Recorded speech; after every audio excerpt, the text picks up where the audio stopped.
Today we're excited to share with you a new version of our product called the EduTrack Server Core, or the ESC 1000. This product is designed to replace the lunch cashier system, or the LCS 1000. This new product is coming packed with new features and quality of life changes. Today's webinar will cover the 15 features that we are most excited about, but there are many more features as well. My name is Harrison, and today I'm joined by Karen, who is our food service product specialist. As Karen mentioned at the top, if you have any questions throughout the demonstration, please put your questions in the Zoom chat, and we'll answer as many of them at the end as we can. Any that we do not have time for, we'll respond to in a support ticket. Also, please stay tuned. At the end, we have a few other announcements we want to make as well, but we will begin with our demonstration. So first place I'm going to take you guys to is our admin site. This first feature that I'm going to demonstrate here was a request that we had gotten quite a bit. Schools that want to have an easier time of getting their parents logged in, registered to our system. A lot of the requests came as the ability to bulk email family keys. We think we've got a better solution for that will also do what you're looking to do, and we call this the family invite link. Okay. So I'm going to demonstrate this to you now by going to one of our families here. And if I click on this account, you'll notice that there are no contacts in here. So this is a good example of an account that there's nobody registered for. In order to actually send the family invites, they need to exist. The email needs to exist under the family contact window. So a lot of times we import email addresses into our system. They would need to be transferred into the family contact window. It's very easy to do simply by clicking create family contact and auto-populating. It will pull over that information and create basically a contact record that is unregistered or not registered. So once they're here, we can now send a bulk sort of family invite to families, and I'll demonstrate how that's done next. So we'll go to our student batch edit. And we're going to select a couple of students. You could select one student from the account or all of the students. It doesn't matter as long as there's a student from the account that's selected. I'll also do the example I was just showing you here, Ramirez. So this account has 4 students. I'll just select one of them as an example. And then what I'll do is I'll go to my batch action here, and I'm going to go down to send email invite. I'm going to say to the selected students, and I'm going to run my batch action. Works very similar to our old LCS 1000 batch edit. This one just exists on the admin site. Once you have your emails selected, you can just click queue family email invites. It's going to ask you if you're sure. You can click yes, and then it's going to queue those emails. Those should go out right away. So I have an example here. You'll probably see mine show up as well, but the parent will get an email from us that looks just like this. All they have to do is click on create new account, and it's going to route them straight into our lobby page. They would just fill this out like normal. They would just get to skip the step where they have to connect to their account. That's already being handled by the email. Since we already know this email belongs with this family, it knows who they belong with. So they just fill this out, and then they're connected to their account. So this is a way that you can really quickly onboard parents year over year without having to email family keys individually or trying to get them to a branded lobby link or have to send family key letters via paper. So we're very excited about that one. The next thing I wanted to show you was an improvement to the batch editor as well. So this is the new ESC 1000. The login screen is updated with our EduTrack branding here. Once you log in, you'll see that there's our user interface has been redone. To get to our batch editor, we're just going to go under the student batch edit here. Under the filter, you're going to see the meal type. I'm going to select lunch. And I can see also that I now have a line comment. If I select my line comments, you'll see that the line comments now show up in this list as well. I can select either line comment 1. I could flip it to line comment 2. Over here, you're seeing line comment 2. Or I can show both line comments at the same time. So line comments are used for a variety of ways. Now you have some flexibility over seeing certain line comments in the batch editor, downloading the list with those line comments, just depending on what you need on any given day or at any time. So that's a nice little enhancement there that people have also wanted. And now I will pass it over to you, Karen. Thank you. The first feature I'm going to show you today will solve a problem that many of you have experienced. Sometimes a line user will accidentally open up an incorrect serving line and enter transactions in it. For example, they might open the lunch line and enter all of their breakfast transactions in it. Because they're different meal types, there's not an easy way to just put those transactions into the correct meal types. So we created something that we think will help prevent this from happening. We're going to start off under the Lines tab and go down to our line settings. This is line specific, so you'll need to select this specific line. I'm going to demonstrate this with my elementary breakfast line. I'm going to select the line settings here. And here in the line settings box, you're going to see a new field toward the bottom, normal line operating hours. This will allow you to put in your normal times, in this case for your elementary breakfast. Normal serving times, here I put 6 a.m. to 8:30 a.m. And then if a user tries to open the serving line outside of those hours, they'll get a bit of a warning. And I'll show you what that looks like here in the line dashboard. So right now it's 1:37 Central Time. Because we're outside of the breakfast hours, we've got a little red message here that shows up on the right-hand side. It says current time of 1:38 p.m. is after normal, line stop time of 8:30. So it's a little bit of a warning here on the right. But then if the user does try to open the line, I'm going to do that here. They'll get a pop-up message that says, warning, you're about to open a serving line outside of the usual serving hours. Are you sure you want to open this line? So they actually have to click the OK in order to open the serving line if it's outside of the usual serving time hours. And we hope that this helps prevent that from happening for you. The next feature I'm going to show you has to do with some reports. So on the ESC under the reports tab, this change affects the daily summary and the monthly summary. I'm going to show you the monthly summary. I'm going to select the PDF option here. Now with your LCS, you know that when you run this report, you have the option of selecting all schools combined, all schools separated, or to have each of your schools on a separate page. Now you're going to have an additional option of being able to select multiple schools. So under the schools, I'm going to click the select, and then I can select the schools that I want to have the counts added together for. So for example, if I want my elementary school totals added to my preschool totals, I'll select those two, put in my date or date range, and click the submit button. And you'll see that my counts now have my elementary school and my preschool both added together. The second thing I wanted to show you on this report is a parse counts that was added. By selecting this option, your state codes will appear, and then you can select some or all of them depending on what you want to see on the report. I'm going to run this report again, and you'll see some additional columns here on the far right. These would be your state free and reduced codes if you use the National School Lunch Program, and it will give you a breakdown of how many students ate using those codes. And Harrison, I'll turn it back to you. Thank you.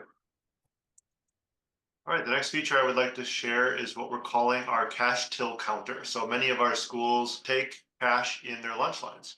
This is a feature that we've had requested, and I'm going to jump over and show you what this looks like. This is our line software here. When I log in, I'm going to scroll down and open up lunch. Before I open my lunch line, for example, I would just click on reports. And then to enter my cash till count, I would click on total cash and check detail. When I click on that, you'll see here that this report has been modified. Now you can actually enter in your starting cash amounts by clicking on this box. It's going to prompt you to enter in a quantity for the number of monies that you have. So I'm just going to go through and fill some out as an example here. Say I have 5 pennies, 5 nickels. We'll say we have 10 quarters. And I'll just go through and add a bunch else. So once I got my values in for what's in my till before the day, it gives me the total. I have $182.80 in my till. I click save, and now it's going to calculate what should be in the till off of that if we do some cash sales throughout the day. So I'm going to demonstrate a few cash sales, and then we'll come back and we'll close that off for the day as well. So now that that's in, I can go ahead and open up my line.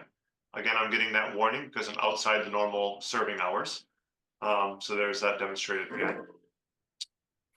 And I'm going to do a few cash sales. So I click on cash sale. Let's say they take an apple, protein bar, and then they take a payment for it. We're going to pay $5, give $3.75 in change, and we'll do a couple more. Oh, they're not allowed to buy that, so that's still working. Work a little bit more. $10 this time. And the cash sale has been finalized. So now the amount in my till has been changed and I'm ready to close out for the day. I go back to my dashboard.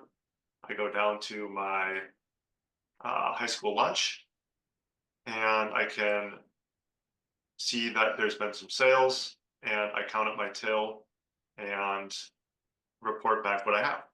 So 5, let's say 19, we'll go 4, and now I'm off by, well, in this case, I didn't do the math, but you can see how if I was off, it would tell me what I'm offset by. Had I done the math properly, it would say offset by 0 if the amount that you started with minus the amount of cash that you took is equal to what you have left in the till. You'll be offset to 0, and that can really help make sure that you're checking in and checking out properly every day. All right. Again, another very popular request. This time I'll be back over to my ESC 1000. We had a request to, schools are interested in not only looking at who has eaten over a period of time, but who has not been eating over a period of time. So we have a brand new report under our reports section here called non-participating students right at the bottom. And like the name suggests, you can search for students or accounts that have not eaten anything over the course of some date range. You can do it by meal period, you can combine, you can sort like normal. Schools can be combined or separated. There's a few sorting options that way. And like normal with EduTrack, you can dump it into the browser, a PDF, or you can export a CSV or an Excel file as well. So for this example, I'm just going to run a lunch meal type for March to see who has not eaten during this time. So I'll click submit, and you'll see I get a nice long list of students in my test district here where these are people who have not eaten anything for lunch during that time frame. And with that, I'll pass it back to you, Karen. Thank you. So this next feature has to do with our batch edit tool. Our batch edit tool is found here under the student tab. I'm going to drop down to batch edit. We hope that this new feature will help prevent some of the accidental entries that sometimes happen here.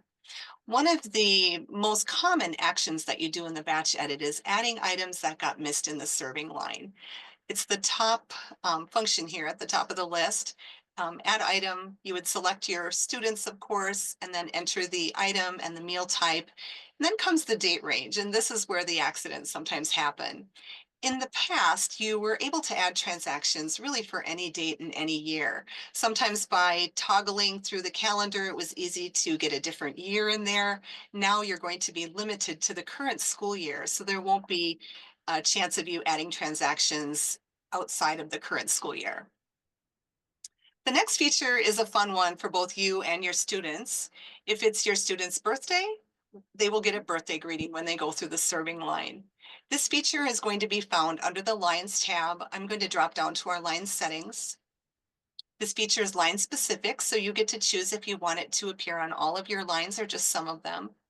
For my demonstration, I'm going to open up my high school breakfast settings and click on the line settings here. In the line settings box about, what's the third one down here? Use birthday message audio. You'll toggle this to on. And then you'll have your students going through the line, and if it's their birthday, they're going to get a birthday greeting. So I'm going to demonstrate that here in my high school breakfast line. Happy birthday. And there you can see it was Scott's birthday today, so he got a fun birthday greeting in the serving line. And I'll turn it back over to you. All right, so next I wanted to talk about our new line version called the rostering option. So first I'm going to demonstrate that and then I'll show you how to set that up if you'd like. So under the line here, I've set up a new roster select for my lunch. and you'll see when I click on it, that it is actually a new user interface. Looks a little different than our normal point of sale. In this roster option, you have the ability to select students based on a number of higher level kind of filters: homeroom, grade, school. Today, I'm going to use grade as the way I'm going to filter. So I'm going to go ahead and click that. And I'm going to start with my grade 4. So I put in a 4 and I click search. And it's going to pull up all of my 4th graders that I have in my system. Now, I don't have any student photos on file, but many of our schools do. And if you have them, you will see your students' faces here as well. So you can see this being very useful if you're taking meal counts in your homerooms, or that's a very popular way to do it. Teacher, you could give them access to their own line. They could come in here, they could select their own homeroom. They could establish a count at the beginning of the day using roster select, and it's very easy. So in this case, I'm just going to select a few students. Let's say James, Stephen, Helen, and Dolly. They all got an elementary lunch. So I'm going to charge elementary lunch, and you'll see my count for elementary lunch goes up to 4. All right, I can clear them all, and then I can select another. Maybe Eric, Helen, and Millie all got a milk, for example. You can also continue to add on to this list. So I'll do 3rd grade, for example, and search them. I get a different list of students.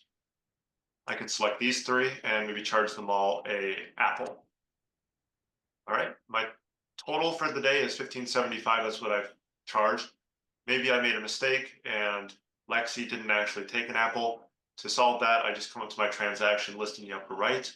I can search for her name, or I can just flip it by timestamp so that the most recent are at the very top. There's Lexi at the very top. I accidentally charged an apple. All I have to do is click remove, and that charge is removed, so they won't be finalized at the end of the day. And that's how the roster select works. So another kind of nice feature about this too is if you do use it to kind of collect counts at the beginning of the day, if you go back to your dashboard, you can actually just run a report. You could do a tally entry, for example, and then you'll see the number of items that homeroom or that grade needed for the day. You could send it down to your kitchen. And if you needed to kind of preview what was before it gets finalized, you could just run it by name as well, and you're going to see that same list. Very similar to our point of sale. It gets processed just like a normal line would. So all these transactions that are being held in the line, once processed, they would be finalized. And so that's our roster select option. To set it up, it's very simple. You go back to your ESC 1000. You go to your line settings. Select the line that you'd like to use for the roster. In my case, I've got a line called roster select. And I select line version 4. Line version 4 means the roster option. That's what that is. So your normal lunch point of sale would be your line version 2, and the line version 4 will be that roster select option. So that comes standard with all ESC 1000s. I have a conference thing. All right, I have another line feature to show you as well. This one is called an edit check. So in previous versions of our software, I'm going to open up my lunch line here. Number didn't work. It sometimes wasn't clear. The number would sometimes just get wiped off the screen very quickly. So it's a small change, but we think it's one that will be very helpful to your cashiers. So I'm going to type in a number that doesn't exist in my system. We're going to see what it does. So 1255.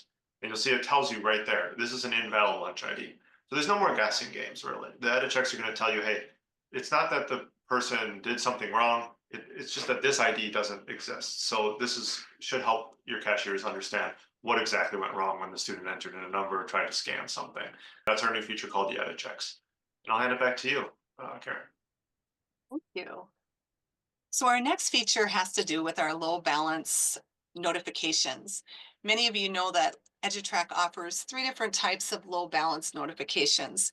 These notifications are a way for you to notify your parents or families what their food service balance is. The balance notifications are found here on the admin site under the food service notification settings. And we have 3 that we offer: emails, phone calls, and text messages. These are all highly customizable. You're able to choose which dates they go out and at what dollar amounts. These are a subscription service, and some of our schools subscribe to 1, 2, or even all 3 of them. After the notices start going out, you'll get reports of who all received the notices here.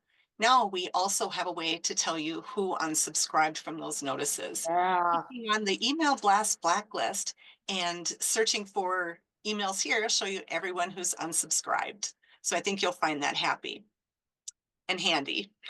Some of you have been with EduTrack a really long time, and you might remember a feature that we had years ago. It's back by popular request.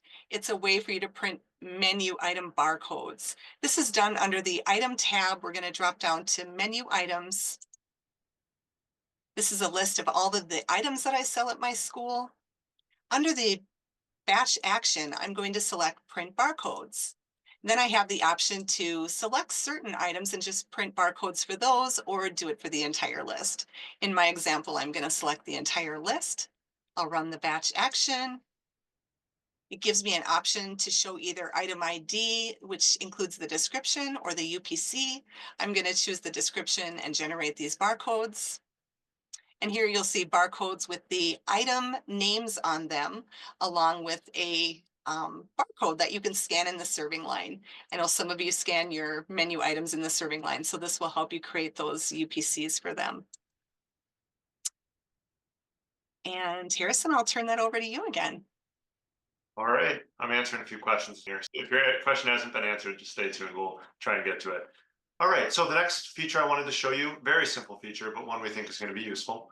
This is just the family comment or the family note section. So I'm just going to go back to my family here, the Ramirez family. Under my family list, again, I'm on the admin site under family list. Select a family. And let's say I want to add a note to this family. I can click on notes, and now you'll see I have more space for this.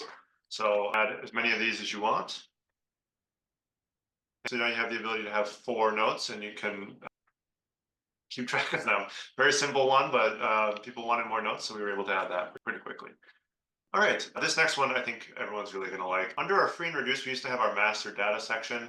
It managed a lot of the system data. We've actually separated that now. The master data is exclusive to free and reduced information.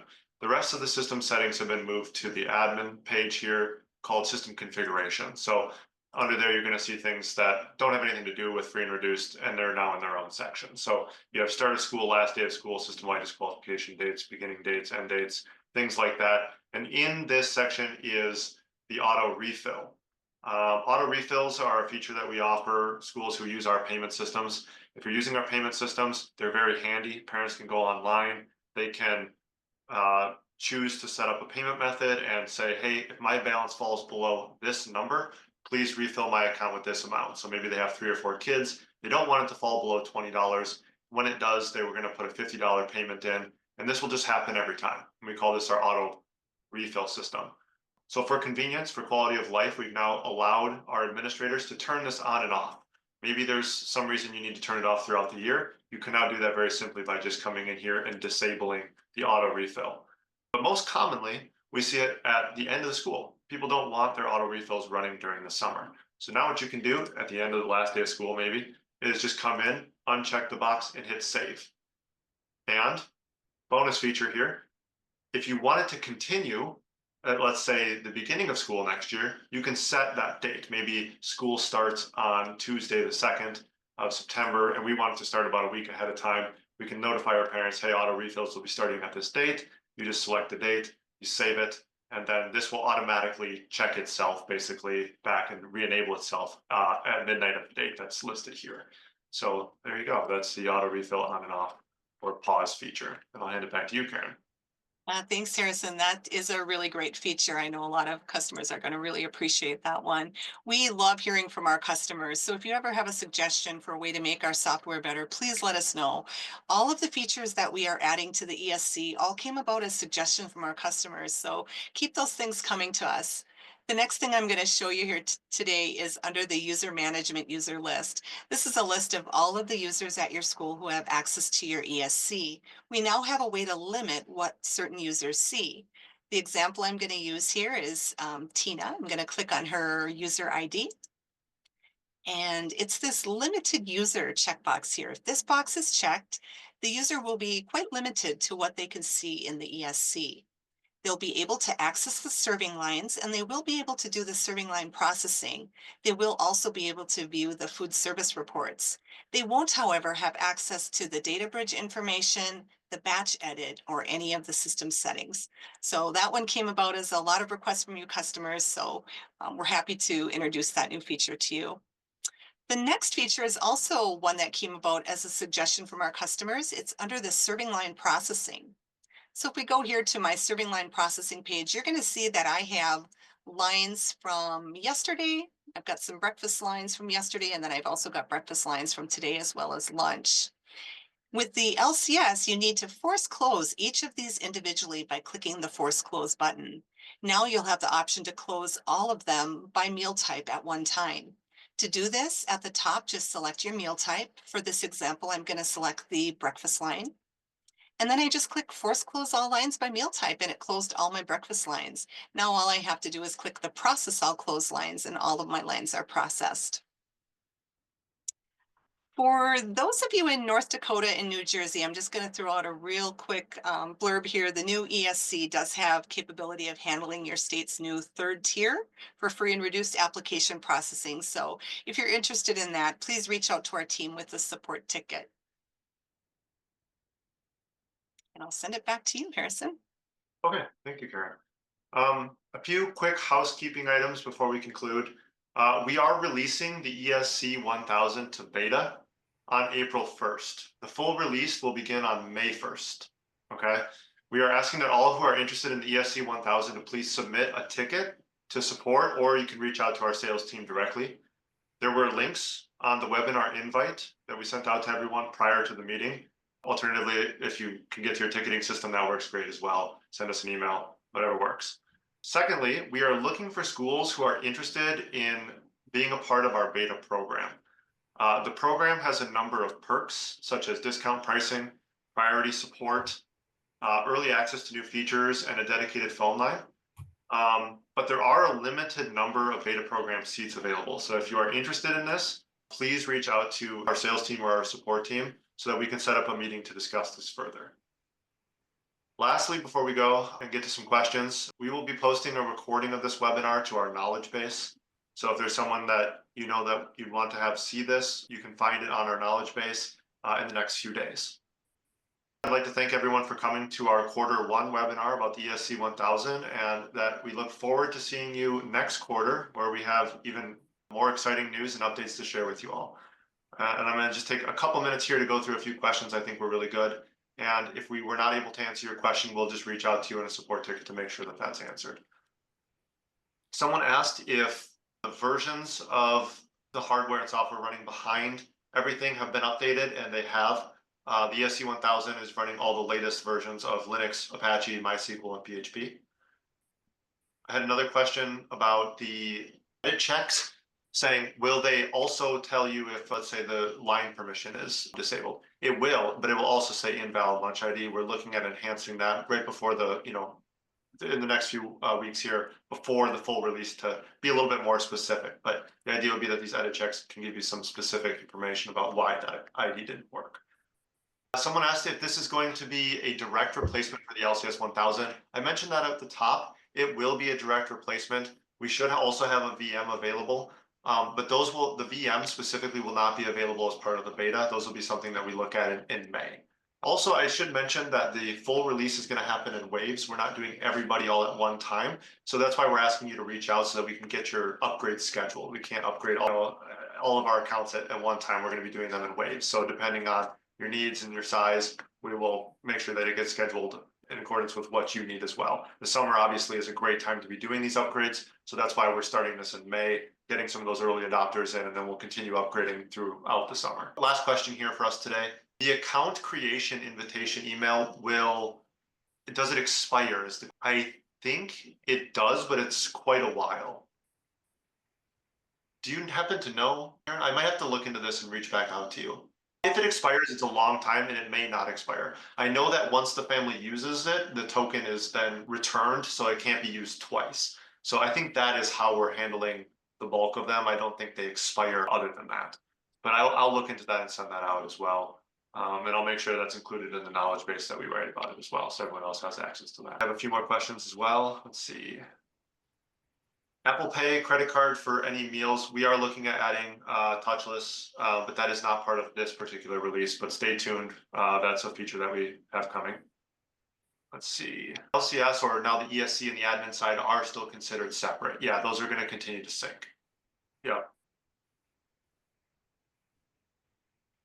And I think that covers all of our questions. With that, I just want to say thank you again to everybody, and this will conclude our quarter one webinar. Take care. Thank you.